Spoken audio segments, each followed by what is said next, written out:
সুইডেনের মালমো শহরে চলছে ইউরোপের সবচেয়ে বড় সঙ্গীত প্রতিযোগিতা ইউরোভিশন। বৃহস্পতিবার প্রতিযোগিতার দ্বিতীয় সেমিফাইনালে হ্যারিকেন নামের গান নিয়ে অংশ নেন দখলদার ইসরায়েলের প্রতিনিধিত্বকারী ২০ বছর বয়সী এডেন গোলান। এমন প্রতিযোগিতায় ইসরায়েলের অংশগ্রহণের প্রতিবাদে বিক্ষোভ কর্মসূচিতে অংশ নেয় প্রায় ১ লাখ মানুষ।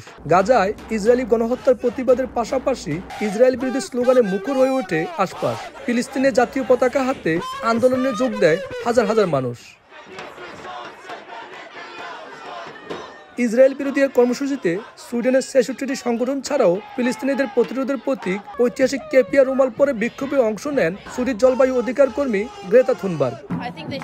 এটা দেখে ভালো লাগছে যে এমন কঠিন সময়েও হাজার হাজার মানুষ ফিলিস্তিনের পক্ষে দাঁড়িয়েছে। হাজার হাজার মানুষের সঙ্গে বলতে চাই, ইসরায়েল যেন ইউরোভিশন ব্যবহার করতে না পারে। ১, ২, ৩ ঢাকায় জমি জিতে নিন ১০০% ক্যাশব্যাক সহ ২০ কোটি টাকার পুরস্কার। প্রতিযোগিতার মূল ভেন্যু মালমো এরিয়ানা থেকে প্রায় ৭ কিলোমিটার দূরে মালমো সেন্ট্রাল স্কোয়ারে হাজার হাজার মানুষ ফিলিস্তিনি পতাকা উড়িয়ে বিক্ষোভ করে। তবে অপ্রীতিকর পরিস্থিতি এড়াতে মোতায়েন করা হয় নিরাপত্তা বাহিনীর বিপুল সদস্য। বিক্ষোভকারীরা যেন কোনোভাবেই প্রতিযোগিতার স্থলে পৌঁছাতে না পারে সেজন্য লোহার ব্যারিকেড দেওয়া হয়।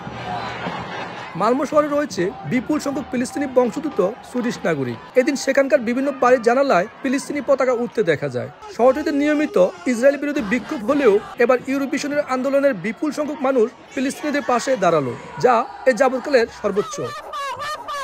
শফিউল আলম, সময় সংবাদ, সুইডেন।